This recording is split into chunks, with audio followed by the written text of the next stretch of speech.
নাটোরের পানগ্রাম গোকুলনগর দিগন্ত জুড়ে শুধু পানির বরজ। পান চাষ করে জীবিকা চলে গোকুলনগর, দত্তপাড়া, হালসা সহ আশপাশের বেশ কটি গ্রামের চাষিদের। বংশ পরম্পরায় পান চাষ করে আসছেন এ এলাকার মানুষ, কিন্তু হঠাৎ করেই ক্ষতিকর ব্যাকটেরিয়ার কারণে পান গাছের গোড়া পচে যাচ্ছে এবং পাতা মরে যাচ্ছে। আজ 3-4 বছর হলে ফ্যাক খাটিচ্ছি, তো জমি কট থুয়ে খরচ করেছি, তারপরে ব্যাংকের লোন টোন লিছি। পান চাষে বিঘা প্রতি খরচ হয় 1 থেকে 1.5 লাখ টাকা। পচন ধরায় উৎপাদন কমে গেছে, তাই খরচের টাকা তোলা নিয়ে শঙ্কায় রয়েছে চাষিরা। পচন রোগের কারণে বিদেশে রপ্তানিও বন্ধ হয়ে গেছে বলে জানান তারা। পান বিক্রি করে আমাদের প্রফিট আসতেছে না, আমরা লসের মধ্যে আছি বর্তমান। চাষিরা বলছেন ওষুধ দিয়েও কোনো ফল পাচ্ছে না তারা। কৃষি সম্প্রসারণ বিভাগ মাটি পরীক্ষা করেও কোনো কিছু বলতে পারেনি।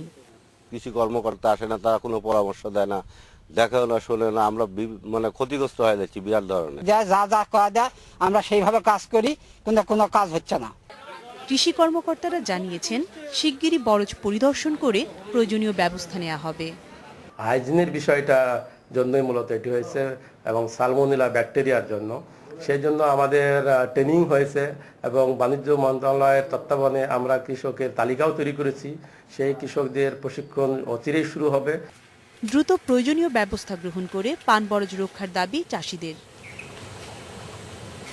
Independent news.